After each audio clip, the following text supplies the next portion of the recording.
ce début d'année, j'ai reçu 2 choses. On va prier d'abord, demander vraiment, Seigneur, merci de nous éclairer par ta parole, que ce que tu m'as mis dans mon cœur puisse sortir facilement et que chacun puisse recevoir sa part maintenant, Seigneur. C'est toi qui nourris tes enfants, alors merci parce que tu vas nous nourrir tous ensemble, Seigneur, et on te remercie pour le Saint-Esprit qui nous rend la parole vivante. Merci pour ce que tu veux nous dire encore en ce début d'année. Amen. Et le premier mot que je recevais, c'était être vigilant pour cette année. Être vigilant et réveillé. Et Stéphane nous en a parlé un petit peu déjà au 31. Dans Apocalypse 3, versets 2 et 3, il dit « Sois vigilant, affermis le reste qui allait mourir, car je ne t'ai pas trouvé tes œuvres parfaites devant mon Dieu. Rappelle-toi donc comment tu as reçu et entendu la parole, garde-la et repens-toi. Si tu ne veilles pas, je viendrai comme un voleur et tu ne sauras point à quelle heure je viendrai te surprendre. » Et le Seigneur nous rappelle qu'il vient comme un voleur, qu'un jour il va venir.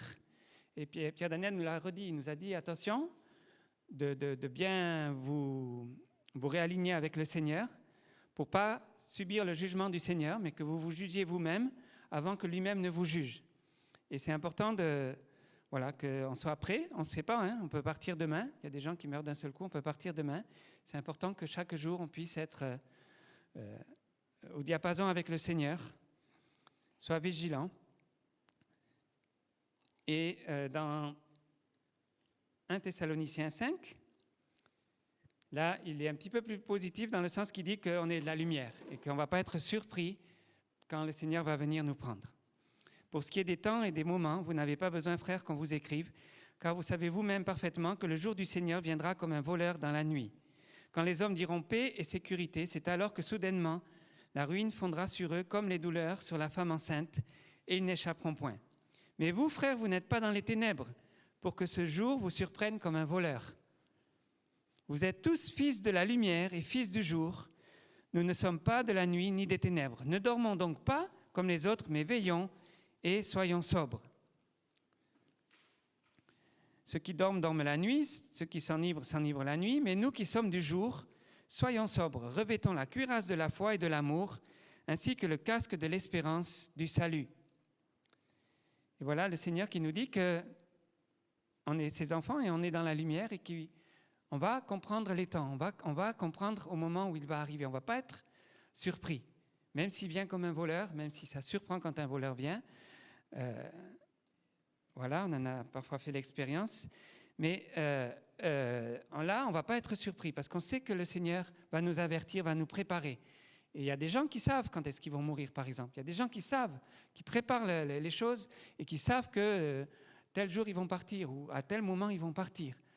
Et je crois que le Seigneur peut vraiment nous avertir à la fois des temps où il va revenir pour régner sur la terre, où il va rétablir toutes choses, et des temps où nous-mêmes on va être enlevés, on va partir. Et ce qu'il nous dit, ce qui est important, c'est simplement de veiller, d'être sobre, c'est-à-dire de ne pas nous mélanger, de ne pas nous... Voilà. Qu'est-ce que tu dis ? Oui, sortir de Babylone, ne pas être tout le temps dans le monde, aller d'activité en activité, de spectacle en spectacle, mais d'être sobre dans le sens de nous centrer sur le Seigneur. On n'est pas comme les gens du monde, on est à part, on est un peuple à part, et on a besoin de temps en temps de vraiment prendre du temps dans le Seigneur pour chercher sa volonté. Et évidemment, rester réveillé. Même si à la fin, il dit quand même, soit que nous veillons, soit que nous dormions, nous vivrons ensemble avec lui. Donc, bon, ça arrive que des fois on s'endorme dans notre vie spirituelle, mais le Seigneur, il veut quand même qu'on reste réveillé. Et même si un jour on s'endort et qu'il arrive à ce moment-là, il nous prendra quand même. Il est un Dieu de grâce. Mais son désir, c'est qu'on reste réveillé. Comme son désir, c'était que ses disciples restent éveillés avec lui dans le jardin de Gethsémane. Ils n'ont pas pu. Mais voilà, il nous donne la force, il nous donne l'onction pour rester éveillés dans ces temps difficiles, dans ces temps qui bougent, aussi bien dans nos familles que dans notre pays, que même au niveau planétaire. On entend parler en ce moment de bruit de guerre au Moyen-Orient. Voilà, c'est des choses qui risquent d'arriver un jour ou l'autre. Mais le Seigneur nous demande qu'on soit des veilleurs, qu'on soit attentifs. Ça, c'est la première chose que je voulais pour cette année, qu'on puisse s'encourager les uns les autres à rester réveillés, à rester attentifs. Il nous dit aussi de prendre la cuirasse de la foi et de l'amour. Et c'est deux choses qui sont importantes, deux fondements dans notre vie spirituelle. La foi, on en parle souvent, Brigitte, elle nous enseigne souvent sur la foi, ça, on est reconnaissant pour ça. Elle a un don pour ça et c'est vrai qu'elle nous le transmet bien. Et l'amour. C'est important aussi qu'on ait toujours de l'amour dans notre cœur, pour les uns pour les autres, pour les gens, de la compassion, de la grâce. Et j'y reviendrai un petit peu après. Ça, c'est le premier point. Le deuxième point, c'est que le Seigneur nous dit « Continuez à me chercher tout au long de cette année ». Et parfois, quand on commence à avoir des cheveux blancs, comme moi et comme certains d'entre vous, soit que vous les avez cachés, soit que vous les avez en vrai, on se dit, bon, on a connu des choses, c'est bon, ça y est, on connaît le Seigneur, ça va. Mais le Seigneur nous dit, mais continuez à me chercher, continuez à chercher ma révélation. Pourquoi c'est important? Parce que c'est en fonction de ce qu'on reconnaît du Seigneur, en fonction de ce qu'on reçoit du Seigneur, qu'on est transformé. C'est la Bible qui nous dit ça, dans 2 Corinthiens 3, 18. Nous sommes transformés à la même image, de gloire en gloire, de révélation en révélation. C'est quand on reçoit, quand on comprend comment Jésus pardonne, que nous, on décide aussi de pardonner. C'est quand on reçoit comment Jésus a agi avec autorité, et la Bible nous le dit, c'était vraiment quelqu'un d'autorité, les gens étaient étonnés de son autorité, qu'on reçoit cette autorité pour notre vie. Et c'est pas en forçant les choses, c'est pas comment on dit, la méthode Coué. C'est pas ça. C'est simplement la révélation qu'on a de Jésus qui nous change. Et c'est pour ça que même si on a déjà eu des révélations dans notre vie, il faut continuer à les alimenter, continuer à y revenir, continuer à en chercher des nouvelles. Parce que Jésus a dit, tout disciple accompli, non, tout disciple accompli sera comme son maître. Et il y a un proverbe que j'ai retrouvé, qui me trottait dans la tête, que j'ai retrouvé sur Internet, qui dit « Faites ce que je dis, mais ne faites pas ce que je fais ». Beaucoup d'hommes politiques vont dire ça, beaucoup de gens vont dire ça parce qu'ils ne sont pas parfaits. Quand j'ai recherché ça, ils ont dit « Mais ce proverbe, il est tiré de la Bible ». J'ai dit « Mais non, mais Jésus, il n'a pas enseigné ça, il n'a pas dit de pas faire ce qu'il fait. Au contraire, il nous a dit de suivre son exemple. » Et en fait, c'est dans la Bible. À un moment donné, il est parlé dans Matthieu, il parle des scribes et des pharisiens, dans Matthieu 23, 3. Et il est dit, ne les suivez pas, ne faites pas comme eux. Écoutez ce qu'ils disent, mais ne faites pas comme eux. Parce qu'en fait, ils ne suivent pas la bonne voie. Voilà. Faites donc, les scribes et les pharisiens sont assis dans la chair de Moïse, faites donc et observez tout ce qu'ils vous disent, mais n'agissez pas selon leurs œuvres, car ils disent et ne font pas. Ils disent et ne font pas. Il y a beaucoup de maîtres dans la vie qui disent et qui ne font pas. Il y a beaucoup d'hommes politiques qui disent et qui ne font pas. Ça, on sait. Il y a beaucoup de gourous qui disent et qui ne font pas. Combien de gourous on a entendu qui après abusaient des jeunes filles et qui parlaient de la sainteté, dans des sectes ou dans des... Voilà, combien de gens comme ça dont on révèle la vie plus tard et qu'on s'aperçoit que finalement c'était des tordus. Et ils ne peuvent pas dire, voilà, soyez comme je suis. Parce qu'il n'y en a qu'un qui a pu le dire, c'est Jésus. Il n'y en a qu'un qui peut dire, tout disciple accompli sera comme son maître. Devenez ce que je suis. Et ça, c'est dans la révélation de Jésus. Au fur et à mesure qu'on a cette révélation de Jésus, on est transformé à la même image et on grandit comme cela. Et je pensais que pour cette année, c'était important de continuer vraiment à chercher le Seigneur, à chercher cette révélation de qui est Jésus. Parce que Jésus, il est extraordinaire. On n'a jamais fait le tour de qui est Jésus. Il y a toujours quelque chose de nouveau qu'on peut découvrir en lui. Soit qu'on a oublié, soit qu'on n'a jamais découvert encore. Là, aujourd'hui, c'était la douceur. Je sentais que c'était la douceur de Jésus qui était là, qu'on redécouvrait dans ce temps de louange. Et ça faisait du bien. Je me disais, mais ça, c'est magnifique, Seigneur. Moi, je voudrais recevoir ta douceur aussi pour les gens. Des fois, je suis dur. Des fois, je suis un peu sévère avec les gens. Des fois, je bouscule un peu les gens. Je veux recevoir ta douceur, être doux comme toi, tu es doux. Et voilà quelque chose que le Seigneur fait. Et je voulais rappeler quand même que Jésus, en tant qu'homme, c'est la personne qui a le plus marqué l'humanité, de tous les hommes de la terre. Pourtant, il a agi sur un tout petit territoire. C'était même pas l'Israël. Enfin, il n'est pas allé jusqu'à Élat, il n'est pas allé jusque tout à fait aux sources du Jourdain. Il a agi juste entre Tibériade et Jérusalem. C'est un tout petit territoire. On peut dire que c'est même pas le Gard. Et vous imaginez un homme qui est resté dans ce petit territoire, qui a vécu que 3 ans. Il a influencé le monde comme personne n'a influencé le monde. Jules César, il a voyagé partout, il a vécu beaucoup plus longtemps, mais on parle plus de Jésus-Christ que de Jules César. Le calendrier, d'ailleurs, on ne dit pas 2000 ans après Jules César, on dit 2000 ans après Jésus-Christ.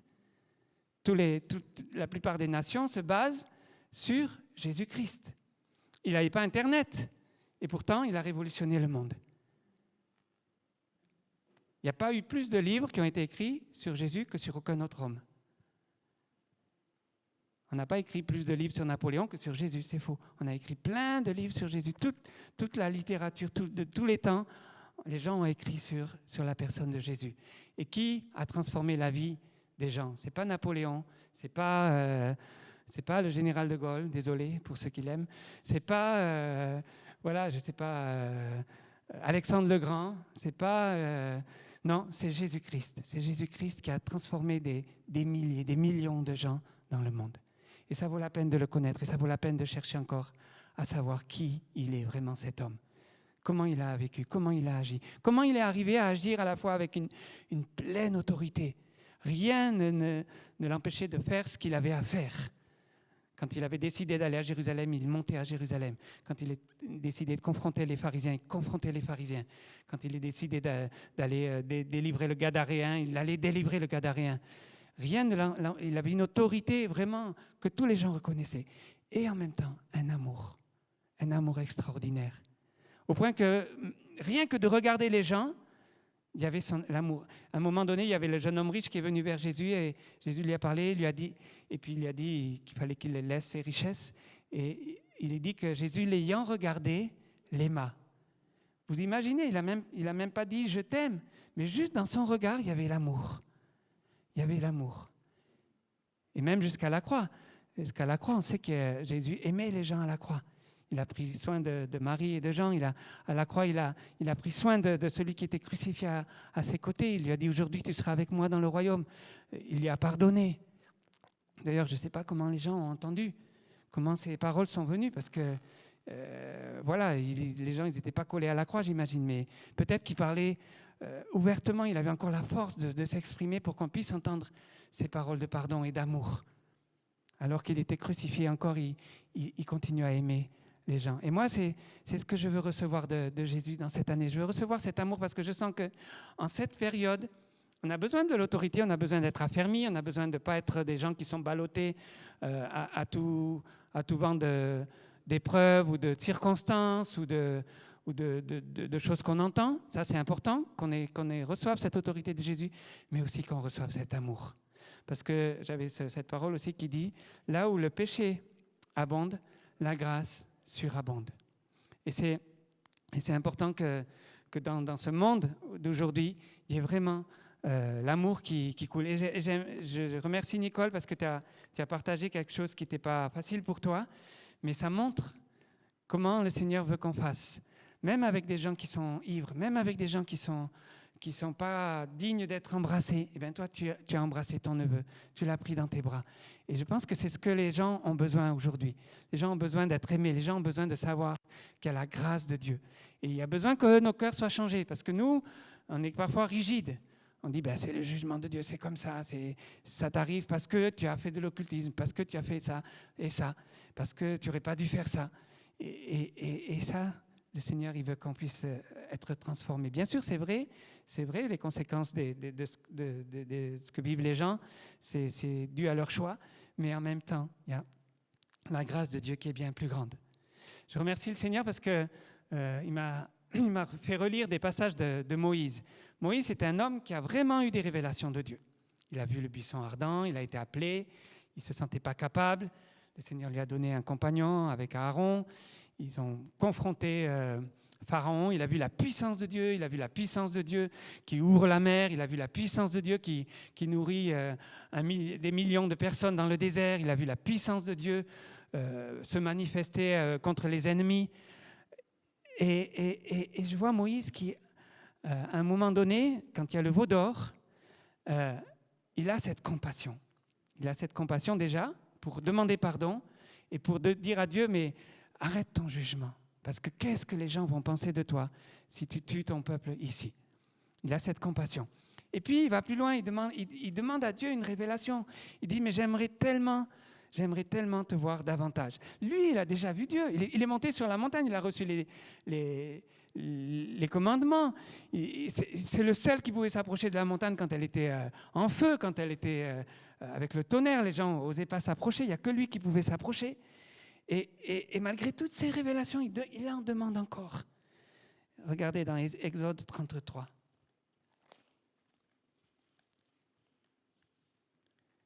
Et je me suis dit, mais qu'on ait cette soif de Moïse, qu'on ait cette soif que Moïse avait de connaître Dieu. Exode 33, 15. Moïse lui dit, si tu ne marches pas toi-même avec nous, ne nous fais pas monter ici. À quoi donc reconnaîtrons que j'ai obtenu faveur, moi et ton peuple? Ne serait-ce pas au fait que tu marcheras avec nous et que nous serons distingués, moi et ton peuple, de tous les peuples qui sont sur la face de la terre? L'Éternel dit à Moïse, j'accomplirai cette parole que tu as prononcée, car tu as obtenu ma faveur et je te connais par ton nom. Et voilà, Dieu qui promet à Moïse de marcher avec lui à nouveau, qui va marcher encore devant, qui ne va pas les laisser errer dans le désert. Et on peut dire, Moïse, ça va, ça suffit, quoi, tu peux avancer, tu peux réunir ton peuple et avancer. Moïse, ça ne lui suffit pas. Moïse dit, fais-moi voir ta gloire. Je veux en voir plus, j'en veux plus encore. L'Éternel répondit, je ferai passer devant ta face toute ma bonté. Je proclamerai devant toi le nom de l'Éternel. Je fais grâce à qui je fais grâce et j'ai compassion de qui j'ai compassion. Il ajouta, tu ne pourras pas voir ma face, car l'homme ne peut me voir et vivre. L'Éternel dit, voici un endroit près de moi. Tu te tiendras sur le rocher. Quand ma gloire passera, je te mettrai dans le creux du rocher. Je te couvrirai de ma main jusqu'à ce que j'ai passé. On imagine, hein? Dieu qui est tellement puissant, il a peur que Moïse y meure s'il se présente face à face avec lui. Il va le mettre caché sous un rocher au moment où il va passer. Puis je retirerai ma main et tu me verras par derrière.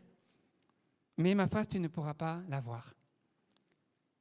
Et puis, quelques versets plus loin, on voit que c'est ce qui se passe. Moïse remonte sur la montagne. Il taille deux tables de pierre comme les premières. Il se leva de bon matin, au verset 4, monta sur le mont Sinaï, comme l'Éternel le lui avait commandé. Il prit les mains, les deux tables de pierre. L'Éternel descendit dans la nuée, se tint près de lui et proclama le nom de l'Éternel. L'Éternel passa devant lui en proclamant « L'Éternel, l'Éternel Dieu, compatissant, qui fait grâce, lent à la colère, riche en bienveillance et en fidélité, qui conserve sa bienveillance jusqu'à 1000 générations, qui pardonne la faute, le crime et le péché, mais qui ne tient pas le coupable pour innocent. » Et qui punit la faute des pères sur les fils et sur les petits-fils jusqu'à la 3e et la 4e génération. Moïse s'empressa de s'incliner à terre et de se prosterner. Il dit, Seigneur, si j'ai obtenu ta faveur, que le Seigneur marche au milieu de nous, car c'est un peuple à la nuque raide, tu pardonneras nos fautes et notre péché, et tu nous prendras pour héritage. Et c'est beau cette révélation que Moïse reçoit, c'est la révélation d'un Dieu qui est compatissant. Lent à la colère, compatissant, qui fait grâce, riche en bienveillance, en fidélité, qui conserve sa bienveillance jusqu'à 1000 générations, qui pardonne la faute, le crime et le péché. Ça, c'est magnifique. Il n'avait pas eu encore cette révélation, Moïse. Il voyait vraiment Dieu comme un Dieu puissant, un Dieu qui fait des choses étonnantes, un grand Dieu. Mais cet amour-là, il l'avait dans son cœur, Moïse, mais il n'avait pas réalisé, il n'avait peut-être pas encore eu cette révélation vraiment de Dieu. Et Dieu, quand il se présente à lui, il ne vient pas comme un Dieu saint, extraordinaire. Il vient avec tout son amour. Et on a besoin de cette révélation. Et je pensais aussi à Ésaïe. Ésaïe, quand on lit les premiers chapitres d'Ésaïe, on voit Ésaïe qui va se lever contre Israël, contre Juda, parce qu'ils ont fait des choses qui n'étaient pas bien. Et il commence à avoir des paroles de jugement en disant, voilà ce qui va arriver, vous allez être punis, ça ne va pas bien se passer pour vous. Le Seigneur vous avez pris comme sa vigne et puis vous l'avez pas bien entretenu. Et maintenant, le Seigneur va établir un jugement. Et à un moment donné, qu'est-ce qui se passe? Ésaïe a une révélation de Dieu. Pourtant, il prophétise. Il est loin de Dieu. Et bien, à un moment donné, dans Ésaïe 6, il est dit que Dieu se révèle à nouveau à Ésaïe. Et il lui dit, il lui révèle toute sa sainteté. D'abord, c'est sa sainteté. Et Ésaïe dit, mais je suis un homme pécheur dont les lèvres sont impures. Et on va relire parce que j'ai peur d'oublier quelque chose.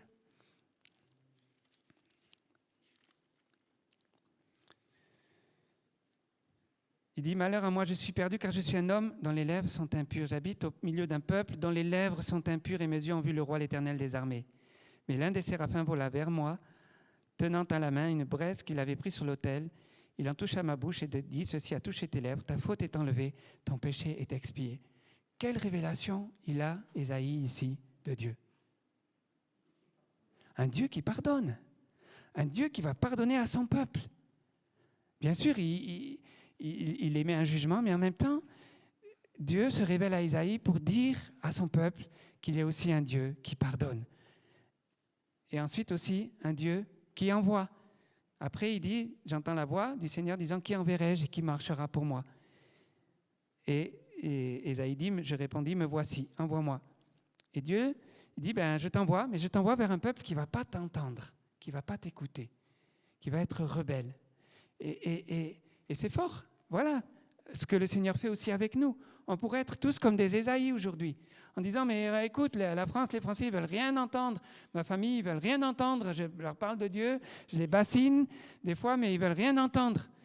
Et le Seigneur nous dit, mais je leur pardonne. Même s'ils sont rebelles contre moi, je leur pardonne.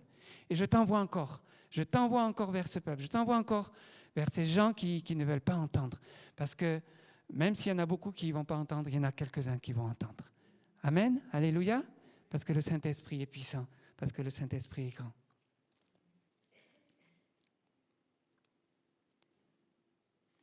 Voilà un petit peu ce que j'avais à cœur de vous partager en ce début d'année, d'être vigilant, de rester vigilant par rapport à notre propre vie, à nos comportements, à nos choix, de rester attaché au Seigneur et de chercher vraiment cette révélation de Jésus. C'est lui qui va pourvoir à nos besoins. Ne cherchez pas que ce soit des personnes qui pourvoient à vos besoins. Ne cherchez pas même à être compris. Des fois, on va être incompris. Même dans l'église, on va être incompris. On va dire, mais quand même, on est dans l'église, il ne me comprend pas, il ne me comprend pas. Moi, je voulais faire ça et lui, il n'a pas compris. Mais c'est le Seigneur qui vous comprend. C'est le Seigneur qui sait qui vous êtes. C'est le Seigneur qui sait ce dont vous avez besoin. Et quand à un moment donné, on a besoin de consolation, c'est auprès du Seigneur qu'on va le trouver. Quand on a besoin de la douceur, c'est auprès du Seigneur qu'on va le trouver. Quand on a besoin de son autorité, c'est auprès du Seigneur qu'on va le trouver. Quand on a besoin d'humilité, parce qu'à un moment donné, on va avoir besoin d'humilité aussi. Peut-être on est monté des fois sur nos grands chevaux, et puis on a besoin à un moment donné d'humilité. Et le Seigneur nous dit, mais regardez, j'ai lavé les pieds de mes disciples. Faites comme moi je fais. Faites comme moi je fais. C'est encore la même chose. Ce n'est pas juste dites qu'il faut être humble, mais faites comme je fais. Et le Seigneur veut qu'on puisse recevoir toute cette révélation dans cette année. Alors je vous souhaite vraiment une belle année, pleine de révélations du Seigneur, pleine de rencontres avec Dieu, pleine de temps comme on a pu vivre tout à l'heure, tout simple, dans la douceur du Seigneur. Il y aura d'autres moments, ce sera sa sainteté, ce sera sa puissance, ce sera le fait qu'il pourvoit, ça peut être tout à fait d'autres choses. Et le Seigneur nous bénit. Le Seigneur nous bénit. Parfois, le Seigneur il a besoin de nous éprouver un peu pour qu'on le cherche davantage. En cette fin d'année, moi, j'ai eu un problème avec mon lecteur de carte vitale. Et c'était embêtant parce que je voulais passer toutes mes factures pour régler tout ce que j'avais dépensé à Noël et au Nouvel An. Eh bien, figurez-vous, le 31, mon lecteur de carte vitale, il est tombé en panne. Et je me suis retrouvé en me disant, oulala, là là, je vais être très bientôt dans le rouge-noir quoi, sur mon compte. Parce que j'ai fait plein de chèques et je ne peux pas encaisser. Et le Seigneur m'a dit, mais est-ce que tu me fais confiance ou est-ce que tu fais confiance à ton lecteur de carte vitale? Et là, j'ai dû me repentir. J'ai dit, mais merci Seigneur, parce que tu as pourvu tout au long de l'année, grâce à mon travail. C'est vrai, je n'ai pas de soucis financiers, ça rentre, ça sort, beaucoup, ça sort aussi, pour aider des frères et sœurs en Afrique, tout ça, bien sûr, mais ça sort aussi pour nous. Et le Seigneur m'a interpellé, m'a dit, mais rappelle-toi que c'est moi qui pourvois à tes besoins. Ce n'est pas ton travail, ce n'est pas tout ce que tu fais ou ce que Joël fait, mais c'est moi qui pourvois à tes besoins. Et quelques jours après, j'ai trouvé une solution pour réparer mon lecteur, mais ça a été une leçon pour moi. Et c'est comme si le Seigneur il voulait me rappeler que quand même c'est lui qui pourvoit. Même si on a une retraite, même si on a une pension ou quelque chose qui tombe régulièrement, le Seigneur, à un moment donné, ça va titiller. Et on va dire, mais Seigneur, comment ça se fait? Pourquoi ça ne marche pas? Pourquoi ils m'ont oublié là? Qu'est-ce qui se passe? Eh bien, c'est le Seigneur qui le fait pour que tu te rappelles que c'est lui qui pourvoit à tes besoins. Ce n'est pas juste ton salaire ou ton travail ou ta retraite, mais c'est lui qui pourvoit à tous tes besoins. Et de temps en temps, le Seigneur, on va avoir besoin de retourner à ses révélations, parce qu'on les oublie. Quand on a une vie bien réglée, eh bien on oublie que c'est le Seigneur qui pourvoit à nos besoins. Quand on est en bonne santé, on oublie que c'est lui qui veille sur notre bonne santé. Et à un moment donné, quand on a un problème de santé, on se dit « Ah oui, Seigneur, c'est vrai, c'est toi qui me guéris, c'est toi qui me donnes cette bonne santé. » Alors que vraiment, le Seigneur nous aide à rester attachés à lui et à tout moment à revenir à sa révélation. Parce qu'il est l'unique, Jésus. Il est l'unique, il n'y a personne comme lui. Il n'y a personne qui a agi dans le monde comme lui. Il n'y a personne qui a transformé des hommes de toute nation, de toute culture, de toute race, de tout passé, des hommes aussi sombres qui pouvaient être que Paul, par exemple, qui tuait des chrétiens. Le Seigneur l'a transformé. Donc voilà, cherchons toujours plus à connaître Jésus et vous n'êtes pas trompés en venant à Jésus, parce que c'est vraiment le seul qui peut nous sauver, c'est le seul qui peut nous tenir jusqu'à la fin. Amen.